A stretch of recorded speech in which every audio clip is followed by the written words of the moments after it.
எல்லோருக்கும் வணக்கம். பல பேருக்கு ஷேர் மார்க்கெட்டில் ஒரு லக்கு அடிக்க மாட்டேங்குதுங்க நண்பர்களே. ஒரு பரபரப்பே அவங்களுடைய போர்ட்ஃபோலியோவில் வரமாட்டேங்குது. என்ன காரணம்? இங்கே பாருங்கள், ஒரு நண்பர் சொல்கிறாரு, இப்போவும் என்னுடைய போர்ட்ஃபோலியோ 20% நஷ்டத்தில் தான் இருக்குது. இன்னொரு நண்பர் லோனுக்கு எடுத்திருக்கார். ஓஎன்ஜிசி அப்படின்ற பங்கை 338 ரூபாய்க்கு வாங்கி ஒரு வருஷமாக வட்டி கட்டிகிட்டே இருந்திருக்கார். அப்பவும் அந்த பங்கு ஏறவே இல்லை. அட போங்கடா அப்படின்னு சொல்லிட்டு 100 ரூபா லாஸுக்கு 238 ரூபாய்க்கு இந்த ஓஎன்ஜிசி விட்டு வெளியே வந்திருக்காரு. அதே மாதிரி தான் இந்த ரேமண்ட் அப்படின்ற பங்கு, இண்டஸ்இண்ட் பேங்க் அப்படின்ற பங்கு எல்லாமே என் போர்ட்ஃபோலியோவில் வாலிபால் விளையாண்டுக்கிட்டு இருக்காங்க. இப்போ இந்த டாடா மோட்டார்ஸில் 1078 போய் நான் லாக் ஆகிருக்கேன். இனி அதுக்கு என்ன கதியாகும் அப்படின்றது தெரில அப்படின்னு இன்னொரு நண்பர் சொல்கிறார். இன்னொரு நண்பர் என்ன சொல்கிறாப்புன்னா, 3 மாதம் என்னங்க 3 மாதம், இங்கெல்லாம் வருஷ கணக்கில் நான் பல பங்குகளில் லாக் ஆகி வந்துக்கிட்டு இருக்கேன் அப்படின்ற மாதிரி சொல்கிறாப்புல. இந்த ஜிடிவி, ரிலாக்ஸோ, சீலா ஃபோமு, கிளாஸ் கோட் போன்ற பங்குலாம் வருஷ கணக்கில் நான் வெயிட் பண்ணி. எனக்கு ஒரு விஷயம் புரியல. ஷேர் மார்க்கெட் பற்றி எல்லாத்துக்குமே தெரியும் தானே. அது ஒரு வருஷத்துக்கு 4 பேட்ச். ஷேர் மார்க்கெட்டில் நியூஸ் வரும்பொழுது ஷேர்னுடைய விலைகள் ஏறி இறங்குறது ஒரு முக்கிய. இப்போ பாருங்கள், எனக்கு தெரிஞ்ச ஒரு விஷயத்தை சொல்கிறேன் பாருங்கள். எப்படி இப்படி லாக் ஆகுறாங்க அப்படின்றது எனக்கு புரியல. உடனே நீங்கள் இப்படி நினைக்கக்கூடாது. தியாகு இந்த டிவிடெண்ட் தர்ற பங்குகளாக பார்த்து ஏற்பாடு பண்ணி வச்சுட்டாப்புல. ஒன்றா டிவிடெண்ட் வரும், இல்லைன்னா அந்த ஷேர் ப்ரைஸ் ஏறும். ஷேர் ப்ரைஸ் இறங்கினா என்ன அப்படின்னு கவலை இல்லாமல் வந்துட்டு இருப்பார் அப்படின்னு நீங்கள் நினைக்கக்கூடாது. ஏன்னா ஒரு டிவிடெண்ட் கொடுக்கக்கூடிய பங்கு நாளைக்கே டிவிடெண்ட் கூட கொடுக்காம போயிடலாம். ஸோ டிவிடெண்ட் கொடுக்குதோ டிவிடெண்ட் கொடுக்கலையோ எந்த ஒரு பங்குமே என்னுடைய எக்ஸ்பீரியன்ஸ் வச்சு சொல்கிறேன் பாருங்கள். சில பங்குகள் இப்படி கீழே விழுகலாம். சில பேர்த்துக்கு என்ன தோணும், ஒருவேளை மேலே ஏறிடுவானோ அப்படின்னு தோணும். ஆனால் அவன் மறுபடியும் அதுக்கப்புறம் தான் ரொம்பவுமே ஃபோர்ஸ்ஃபுல்லாக இப்படி இறங்குவான். 90 டிகிரியில் விழுகிற மாதிரி விழுவான். அதுக்கப்புறம் மறுபடியும் நின்று ஏறுவானோன்னு தோணும். ஆனால் மறுபடியும் கீழே விழுவான். இது இருக்கிறதுலையே ஒஸ்ட்டு கேஸ் சினாரியோ. இப்படி ஒரு கும்பா குட்டி சினாரியோ யாருக்குமே நடக்கக்கூடாதுன்னு ஆண்டவனை வேண்டிக்க வேண்டியதான். பட் இது இருக்கிறதுலே ஒஸ்ட்டு சினாரியோ. இதை யாருனாலுமே காப்பாற்ற முடியாது. ஆனால் என்னுடைய எக்ஸ்பீரியன்ஸில் என்னை பொறுத்த வரைக்கும், ஒரு உதாரணத்துக்கு நிஃப்டி பீஸ் போன்ற பல்வேறு இண்டெக்ஸ் ரிலேட்டடான சில இன்ஸ்ட்ருமெண்ட்ஸ் அல்லது வேறு சில டிவிடெண்ட் கொடுக்குதோ கொடுக்கலையோ, ஆனால் அது லாபம் செய்யக்கூடிய கம்பெனியாக இருக்கும் பட்சத்தில் அவனுடைய மூவ்மெண்ட் இப்படி ரொம்பவுமே ஸ்டீப்பாக விழுந்தாலும் ஏதாவது ஒரு கட்டத்தில் இப்படி ஒரு ரெக்கவரி அப்படின்ற மாதிரி இருக்கும். அப்போ ஷேர் மார்க்கெட்டுக்குள்ளே வரும்பொழுதே 4 பேட்ச், அது 4 குவார்ட்டர்லி ரிசல்ட்டில் ஏதாவது நல்லது நடக்கும் அப்படின்ற மாதிரி 4 பேட்சை தாங்கி பிடிக்கிற அளவுக்காக சக்தி வேணும். இப்போ இந்த நண்பர் சொல்லக்கூடிய ஓஎன்ஜிசி அப்படின்ற பங்கையே ஏதோ 338 ரூபா அப்படின்னு சொல்கிறாப்புல. அந்த 330 அப்படின்றது அந்த சார்ட்லேயே இல்லை. அது எங்கேயோ தூத்துக்குடி பக்கத்தில், கோயம்புத்தூர் பக்கத்தில் இருக்குது அப்படின்ற மாதிரி. அது 2024 ஜூலை மாதத்தில் இருக்குது. ஸோ அப்போ ஒரு பேட்சாக தானே போகணும். ஒவ்வொரு ஏர்னிங் சீசன், இந்த ஏர்னிங் சீசனில் அவரை கவுத்து விட்டுட்டான். ஸோ அடுத்த ஏர்னிங் சீசன் எங்கே வந்திருக்கு? இந்த ஏரியாவில் வந்திருக்கு. அடுத்த ஏர்னிங் சீசன் இங்கே வந்திருக்கு, இங்கே வந்திருக்கு. அடுத்த ஏர்னிங் சீசன் இங்கே, அதுக்கு அடுத்த ஏர்னிங் சீசன், அதுக்கப்புறம் 4 ஏர்னிங் சீசன் இருக்கு. ஸோ இந்த இடத்துல லாக் ஆன பிறகு சரி ஓகே, ஓஎன்ஜிசி கம்பெனி என்ன க்ளோஸ் பண்ணிட்டா போகிறான் அப்படின்னு சொல்லிட்டு சப்போஸ் கீழே இறங்கும் பொழுது அடுத்தது எந்த இடத்துல விழுந்திருக்கு? கிட்டத்தட்ட ஒரு போன வருஷம் நவம்பர் மாத சமயத்தில், 2024 நவம்பர் சமயத்தில் என்ன ரேட்டில் விழுந்ததோ அதே சமயத்தில் மறுபடியும் ஏதாவது விழுகும் பொழுது 2024 ஜூன் மாதம். ஸோ அந்த ஜூன் மாதத்தில் விழுகும் பொழுது அடுத்த பேட்ச், இந்த பேட்சினுடைய நம்பிக்கை இந்த இடத்துல போட்டது கும்பா பெருசாக ஒன்றுமே இல்லை. ஆனால் இந்த இடத்துல 220 ரூபா ரேஞ்சிலிருந்து மறுபடியும் 260 ரூபா வரைக்கும் வந்திருக்கான். அதுக்கப்புறம் மறுபடியும் அதே இடத்துல விழுகும்போது ஒருவேளை மறுபடியும் இங்கிருந்து இன்னொரு ரவுண்டு போவானோ அப்படின்னு அந்த இடத்துல ஒரு பேட்ச் பார்த்துருந்தா, அதுலேயுமே ஒரு கட்டத்தில் என்ன பண்ணியிருக்கான்னா, அந்த பேட்சில் கொஞ்சோண்டு மேல் நோக்கி ஏறி மறுபடியும் ஒரு 260 ரூபா வரைக்கும் வந்திருக்கான். அதுக்கப்புறம் மறுபடியும் கீழே விழுந்த போகுது. மறுபடியும் இந்த பேட்ச் ஒரு வேளை காப்பாற்றுவானோன்னு அப்படின்னா அதுவும் 220 to 240 அப்படின்ற மாதிரி ஆடி இருக்கான். மறுபடியும் அதே மாதிரி இந்த பேட்சில் இன்னொரு இடம் கீழே விழுந்து மறுபடியும் ஏறுவானோன்னு பார்க்கல, மறுபடியும் ஒரு 220. ஸோ இந்த மாதிரி ஒரு 4 ட்ரிப் போயிருக்கான். அடுத்தது இந்த ஜீ என்டர்டெயின்மெண்ட் அப்படின்றது ஒரு உதாரணத்துக்கு எடுத்து பார்த்தோம்னு வச்சிங்களேன்.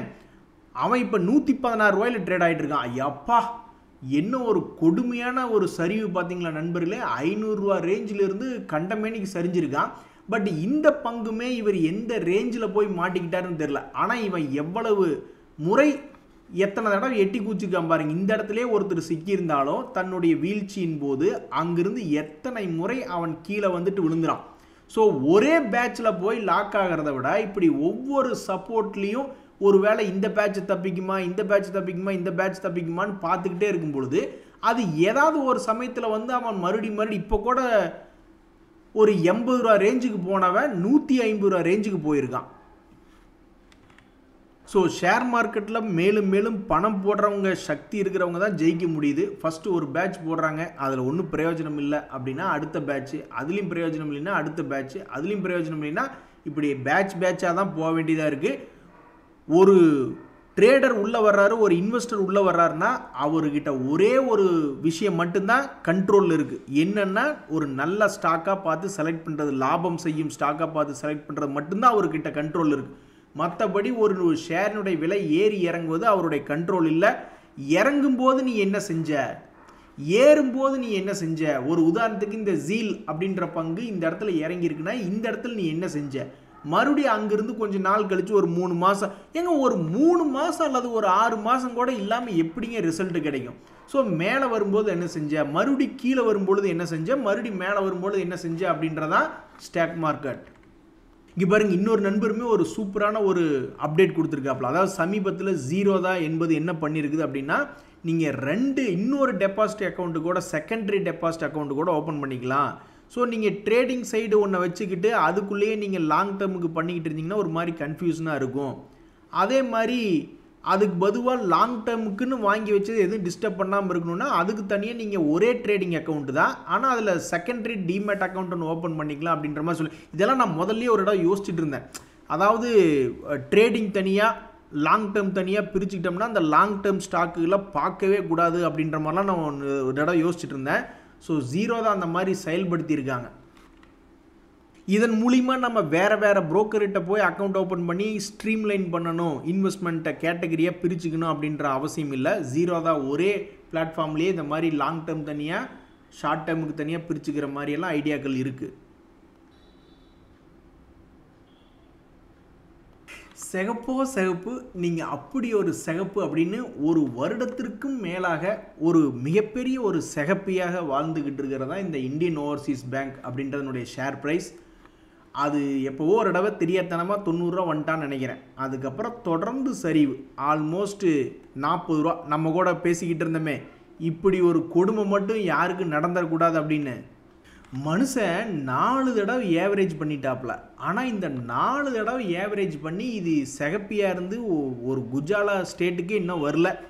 சரி, நீ எத்தனை நாள் தான் என்னை காக்க வைக்க போகுதுன்னு தெரியல, ஆனாலும் நான் வெயிட் பண்ணிக்கிட்டு தான் இருக்க போகிறேன், இந்த ஐஓபியாச்சு நானாச்சு அப்படின்ற மாதிரி இந்த நண்பர் உட்காந்துட்டு இருக்காப்புல. ஆண்டவனுடைய அருளால் இவருடைய வாழ்க்கையில் ஏதாவது நல்லது நடந்தால் சரிதான். அடடா நண்பர்களே, இங்கே பார்த்தீங்களா, ஒவ்வொருத்தரும் அவங்களுடைய வாழ்க்கையில் ஏதாவது ஒரு பெரிய லாஸ், மிகப்பெரிய லாஸ் அப்படின்றத அவங்களுடைய வாழ்க்கையில் பண்ண தான் செய்வாங்க. அந்த வகையில் ஒரு நண்பர் வந்து ஃபெடரல் பேங்க் அப்படின்ற ஷேர் வந்து 209 ரூபா இருக்கும்போது உள்ளே என்ட்ராயிருக்கார் போல். அது கிட்டத்தட்ட ஹைக்கு பக்கத்தில். அந்த 280 ரூபா 3000 ஷேர் என்ட்ராயிருக்காப்புல. இப்போ ஆல்மோஸ்ட் 55,000 ரூபா என்னுடைய வேல்யூ கம்மியாக இருக்குது. என் வாழ்க்கையிலேயே என்னுடைய 10 வருஷம் இந்த ஷேர் மார்க்கெட் வாழ்க்கையிலேயே ஹையஸ்ட் லாஸ் என்பது இதுதான் நான் பண்ணியிருக்கேன். இந்த ஃபெடரல் பேங்க் ஷேர் ப்ரைஸில் 210 ரூபா ரேஞ்சுக்கு என்ட்ரானது இப்போ 194 ரூபாயில் சுற்றிக்கிட்டு இருக்குது. நண்பர்களே, ரொம்ப ஒரு முக்கியமான விஷயத்தை பற்றி இப்போ பேச போகிறோம். ஒருவேளை இந்த ஐடியா ஒர்க் அவுட் ஆகுமா, அந்த ஐடியா ஒர்க் அவுட் ஆகுமான்னு பல விஷயங்களை யோசித்து நம்ம ஷேர் மார்க்கெட்டில் பல ஷேர்களை வாங்குவோம். அது நம்ம நினச்சபடி ஏர்லின்னு வச்சுக்கிங்களேன், நம்மளுக்கு ஒரு மாதிரி ஏமாற்றமாக போயிடும். அப்படி தான் ஒரு நண்பர் சொல்கிறாரு, இது ரொம்ப முக்கியமான விஷயம்.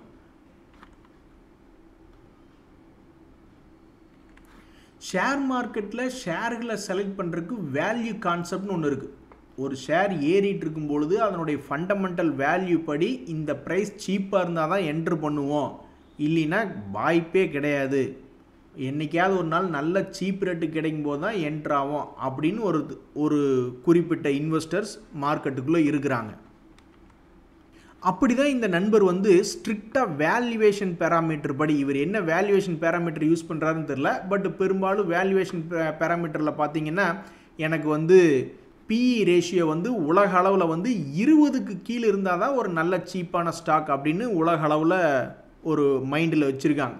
அதை இண்டஸ்ட்ரி பியோடையும் கம்பேர் பண்ணுவாங்க. But general thumb rule 20 P கம்மியாக இருக்கணும் அப்படின்றதான் ஒரு வேல்யூவேஷன் கான்செப்டில் ஒன்று. அதே மாதிரி புக் வேல்யூ என்பது ஜாஸ்தியாக இருக்கணும், அல்லது கரண்ட் மார்க்கெட் ப்ரைஸ் கூட கம்பேர் பண்ணும்பொழுது புக் வேல்யூ கொஞ்சம் ஓரளவுக்கு ரீசனபிளாக இருக்கணும். அதே மாதிரி இன்ட்ரின்சிக் வேல்யூ அப்படின்றது ஒன்று ஃபியூச்சர் பேஸ் பண்ணி இருக்கக்கூடிய இன்ட்ரின்சிக் வேல்யூவை கம்பேர் பண்ணி பார்க்கல கரண்ட் மார்க்கெட் ப்ரைஸ் ரொம்ப அதிகமாக இருந்துடக்கூடாது. இப்படி தான் இந்த நண்பர் யோசித்து ஏதோ ஒரு வகையில் வேல்யூ கான்செப்டில் ஸ்டாக்ஸ் எடுத்திருக்காரு. மார்க்கெட் கீழே இறங்கும் பொழுது இவருடைய ஸ்டாக்குகள் பெருசாக இறங்குறதில்ல. ஆனால் மார்க்கெட் திரும்பி ஏறும் பொழுது இவரை பொறுத்த வரைக்கும் கீழே இறங்கும்போது சேஃப்டியாக இருக்குது. ஆனால் மார்க்கெட் திரும்பி ஏறும் பொழுது அப்போ இந்த பங்குகள் ஏறணும்ல. ஆனால் அப்போ அவன் பாட்டுக்கு ஆமை மாதிரி அப்படியே மெதுவாக நடந்து வந்துக்கிட்டு இருக்கான். கொஞ்சம் கூட பிரயோஜனம் இல்லையே அப்படின்ற மாதிரி, நான் ஏதோ மிஸ் பண்ணுற மாதிரி எனக்கு ஒரு ஃபீலிங்கு அப்படின்ற மாதிரி சொல்கிறாப்புல. என்னை பொறுத்த வரைக்கும் நம்ம நண்பர் என்ன மிஸ் பண்ணுறாருன்னு எனக்கு தோணுதுன்னா, அதாவது எதாக இருந்தாலும் ஃபண்டமெண்டல் அனலைசிஸு கீழே தான் எல்லாம் வருது. நீங்கள் வேல்யூ பார்த்து ஸ்டாக் எடுத்தாலும் சரி, அல்லது க்ரோத் அப்படின்ற சில பேராமீட்டர்ஸை பார்த்து எடுத்தாலும் சரி, இந்த 2 அனலைசிஸுமே ஃபண்டமெண்டல் அப்படின்றதுக்கு கீழே தான் வருது. ஃபண்டமெண்டலுக்கு கீழே நீங்கள் வேல்யூ பேராமீட்டர்ஸை பார்க்குறீங்க, அது வந்து உங்களுக்கு லாஸை கம்மி பண்ணி தருது. பட் மேல் நோக்கி ஏறி வரும்பொழுது ஒன்றும் பிரயோஜனம் இல்லையே. ஷேர் மார்க்கெட்டே ரிஸ்க் எடுக்கிறதுக்கு தான் ஷேர் மார்க்கெட்டுக்கு வர்றோம். சேஃப்டியாக இருக்கணும்னா அதுக்கு பாண்டுலேயோ அல்லது 50 FDலையோ போட்டுக்கலாமே அப்படின்னு இப்போ உங்களுக்கு நினைக்க தோணுது. என்னை பொறுத்த வரைக்கும் ஃபண்டமெண்டல் அனலைசிஸில் king of the fundamental analysis, அதாவது ஒரு ஷேருக்கு என்ன தேவை என்பது என்னென்னா ப்ராஃபிட் ஏர்னிங்ஸ் க்ரோத் என்பது தான் நான் பார்த்த இந்த 15-20 வருஷத்தில் என்னுடைய சர்வீஸில். ஒரு பங்கு மேல் நோக்கி ஏறி வருதுன்னா உடனே நான் போய் அதுக்கு ஏதாவது ஒரு டிவிடெண்ட் நிறைய கொடுக்கக்கூடிய பங்கா, அல்லது அதனுடைய ப்ராஃபிட் ஏர்னிங்ஸ் க்ரோத் வந்து 1க்கு கீழே இருக்கா, ஒவ்வொரு குவார்ட்டர்லையும் இதுக்கு முந்தின குவார்ட்டரில் விட ஏதாவது இன்க்ரீஸ் பண்ணியிருக்கானா, ஏர்னிங்ஸ் பர் ஷேர் போன குவார்ட்டரை விட இந்த குவார்ட்டரில் ஒரு 40-50% மேலே இன்க்ரீஸ் பண்ணியிருக்கானா அப்படின்னு நான் போய் பார்த்தேன்னு வச்சிங்களேன். இந்த மாதிரி க்ரோத் ஆகக்கூடிய ஸ்டாக்குகளுடைய பேராமீட்டர் இதில் தான் ஏதாவது ஒன்றில் வந்து மேட்ச் ஆகும். மற்றபடி வேல்யூ கான்செப்டில் இந்த பிஇ ரேஷியோ அதெல்லாம் வந்து அந்த காலத்து கணக்கு. ஸோ வேல்யூ சைடு போகிறது வந்து சேஃப்டி அப்படின்ற பர்பஸ்க்கு அது நீங்கள் கரெக்டாக தான் போயிருக்கீங்க. ஆனால் இப்போ அந்த சேஃப்டி வந்து மார்க்கெட் ஏறும் பொழுது எனக்கு உதவி செய்யலையே அப்படின்னு நீங்கள் நினைக்கிறீங்க, ஏதோ ஒன்று மிஸ் பண்ணுறேன் அப்படின்ற மாதிரி நீங்கள் நினைக்கிறீங்கன்னா, அப்போ கண்டிப்பாக நீங்கள் எதை மிஸ் பண்ணுறீங்கன்னா இந்த ப்ராஃபிட் ஏர்னிங்ஸ் க்ரோத் இல்லாத பேராமீட்டர்ஸ் கொண்ட ஸ்டாக்குகள் நீங்கள் எடுத்தது தான் மேபி நீங்கள் மிஸ் பண்ணது அப்படின்ற மாதிரி தான் என்னுடைய கருத்து. ஸோ நீங்கள் வந்து இந்த வேல்யூ அது மட்டுமே ஃபண்டமெண்டல் அனலைசிஸ் கிடையாது. ஒரு சீப்பான ஸ்டாக்குன்னு அனலைஸ் பண்ணுறீங்களே அது மட்டுமே ஃபண்டமெண்டல் அனலைசிஸ் கிடையாது. ஸோ ஃபண்டமெண்டல் அனலைசிஸ் கீழே தான் வேல்யூ அப்படின்றது வருது, ப்ராஃபிட் ஏர்னிங்ஸ் க்ரோத்தும் வருது. எத்தனையோ பேர் புக்கில் இருக்கிறத பற்றி பேசிகிட்டு இருப்பாங்க. நான் வந்து ப்ராக்டிக்கலாக சொல்கிறேன், எத்தனையோ ஸ்டாக்குகள் வந்து எவன்டா இவன் இப்படி மேலே ஏறி இருக்கா, இவனுக்கு பின்னாடி யாரா இருக்காங்க அப்படின்னு போய் பார்த்தோன்னா மேக்ஸிமம் இந்த ப்ராஃபிட் ஏர்னிங்ஸ் க்ரோத் என்பது இருக்கும். இல்லைன்னா அவன் ஏதாவது டிவிடெண்ட் கொடுக்குறவனா இருப்பான், இல்லைன்னா அவனுடைய டெப்ட் ஈக்விட்டி ரேஷியோ என்பது 0வாக இருக்கும், அல்லது அவனுடைய ஏர்னிங்ஸ் பர் ஷேர் போன குவார்ட்டருக்கு இந்த குவார்ட்டருக்கு இம்ப்ரூவ்மெண்ட் காமிச்சிருப்பான். இப்படி தான் மேக்ஸிமம் வந்திருக்கு. ஸோ இது ஒரு மிக மிக முக்கியமான தகவல். இங்கே பாருங்கள், ஒரு சூப்பரான ஒரு உதாரணம் சொல்கிறேன் பாருங்கள். க்ரோத்துக்கும் வேல்யூக்கும் இருக்கிற டிஃப்ரென்ஸ் உங்களுக்கு தெரியணும் இல்லையா?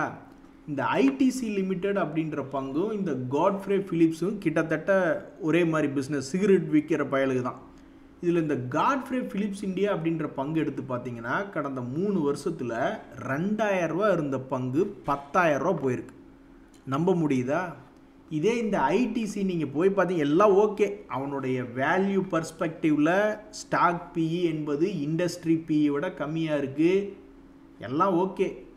ஆனால் அந்த பங்கு என்ன பண்ணியிருக்கு அப்படின்னா அந்த 400 ரூபாயை பார்த்துக்கிட்டே உட்காந்துக்க வேண்டியதுதான். இந்த 3 வருஷத்தில் பார்க்கும் பொழுது இந்த 300ஐயும் 400ஐயும் பார்த்துக்கிட்டு இந்த 500ஐயும் பார்த்துக்கிட்டே உட்கார வேண்டியதான் அவன் கொடுக்கக்கூடிய டிவிடெண்ட். ஆனால் 3.5% டிவிடெண்ட் கொடுக்குறான். இந்த டிவிடெண்ட் அவன் கொடுக்கறது கிடையாது. அவனுடைய டிவிடெண்ட் பார்த்தீங்கன்னா வெறும் 0.31%. அதுதான் இந்த வேல்யூக்கும் ப்ராஃபிட் ஏர்னிங்ஸ் க்ரோத்துக்கும் 3 வருஷம் கழித்து பார்க்கும்போது சிலருடைய மனசு மாறும். முதல்ல வந்து உள்ளே போகையில் எனக்கு வேல்யூ இருந்தால் போதும், கம்மியான விலைக்கு நம்ம போய் வாங்குகிறோம், மாட்டிக்க கூடாது, ரொம்ப விவரமாக இருந்து என்ன சாதிக்கிறோம் அப்படின்றதும் ஒரு கேள்வி. விவரமாக இருக்கணும்னு போயிட்டு இந்த ஐடிசி எடுத்தால் 3 வருஷமாக 300 400 500 பார்த்துக்கிட்டு வந்துக்கிட்டு இருக்கணும். இந்த 3.5% டிவிடெண்ட் வாங்கியிருக்கணும். ஆனால் இந்த காட்ஃப்ரே பிலிப்ஸ் அதே செக்டரில் தான் இருக்கான். ஆனால் அவனுடைய ப்ராஃபிட் ஏர்னிங்ஸ் க்ரோத் அப்படின்னு பாருங்கள், 142 கோடி தான் 2 வருஷத்துக்கு முன்னாடி லாபம் பண்ணிக்கிட்டு இருந்தான் 2022. எவன் தான் பாக்கெட்டாக வாங்கி ஊதுறான்னு தெரில. ஆனால் இப்போ 2025 356 கோடி லாபம் அப்படின்னு அப்படியே லாபத்தை இன்க்ரீஸ் பண்ணி காமிச்சிருக்கான். இப்போ நீங்கள் போய் ஐடிசியை பார்த்தீங்கன்னா அவங்க வந்து 4472 கோடி முதல்லையே லாபம் பண்ணியிருக்காங்க 2022 குவார்ட்டர்கள்லையே. இப்போ போய் பார்த்தாலும் பெருசாக இம்ப்ரூவ்மெண்ட் என்பது இல்லை. ஸோ இதுக்கு கிடைச்ச பரிசு தான் இந்த காட்ஃப்ரே பிலிப்ஸில் ஆல்மோஸ்ட் வெறும் 1400 ரூபாயிலிருந்து 10,000 ரூபா போனது நம்ம கண்ணு முன்னாடி ஆல்மோஸ்ட் 3 வருஷத்தில். சில நேரங்களில் இந்த மாதிரி ப்ராஃபிட் ஏர்னிங்ஸ் க்ரோத் காமிச்சாலும் மார்க்கெட்னுடைய நிலவரம் சரியில்லை. ஒரு உதாரணத்துக்கு இந்த இப்கா லேப்ன்றது ஃபார்மா ரிலேட்டடான கம்பெனி. இப்போ சமீபத்தில் ட்ரம்ப் அவர்கள் வந்து ஒரு வருஷமாக ஒரே தொந்தரவாக இருக்குது. ஸோ இந்த பங்கினுடைய விலை ஆல்மோஸ்ட் அடிவாரத்தில் 52 வீக் லோவில் இருக்குது. ஆனால் பொதுவாக இந்த பங்கு 3 வருடத்தில் ஏறி வந்தாலும் இவனுடைய ஓட்டம் இந்த ஒரு வருடமாக தடைப்பட்டு நிற்கிறது. ஏன் அப்படின்றது ஒரு கேள்வி. அதுக்கு முன்னாடி இந்த பங்கு வந்து இதுக்கு முன்னாடி 145 கோடியெல்லாம் லாபம் பண்ணிக்கிட்டு இருந்தான் 2022. இப்போ 233 கோடின்னு இம்ப்ரூவ் ஆகி வந்துட்டான். அவனுடைய ஏர்னிங்ஸ் பர் ஷேர் போன குவார்ட்டருக்கும் இந்த குவார்ட்டருக்கு கம்பேர் பண்ணல ஒரு நல்ல வளர்ச்சி தான். பட் சில நேரங்களில் இந்த மாதிரி ஓட்டம் என்பது தடைபட்டு போயிடுது. அதுக்கு வேறு காரணங்கள் இருக்குது. இந்த மாதிரியும் சில எக்ஸப்ஷன் கேசஸ் என்பது இருக்குது. எலிகான் இன்ஜினியரிங் அப்படின்ற ஒரு பங்கு, அதுவுமே வந்து சமீபத்தில் பார்த்தீங்கன்னா அது சம்பாரித்து கொடுத்துருக்கிறது 42 கோடியிலிருந்து ஆரம்பித்து இப்போ 175 கோடி. ஸோ இதை பார்க்கும்போதே பல பேர்த்துக்கு மனசில் இந்த பங்கு இப்படி தான் ஏறி இருக்கணும் கடந்த 3 வருஷத்தில் அப்படின்ற மாதிரி தோணும்.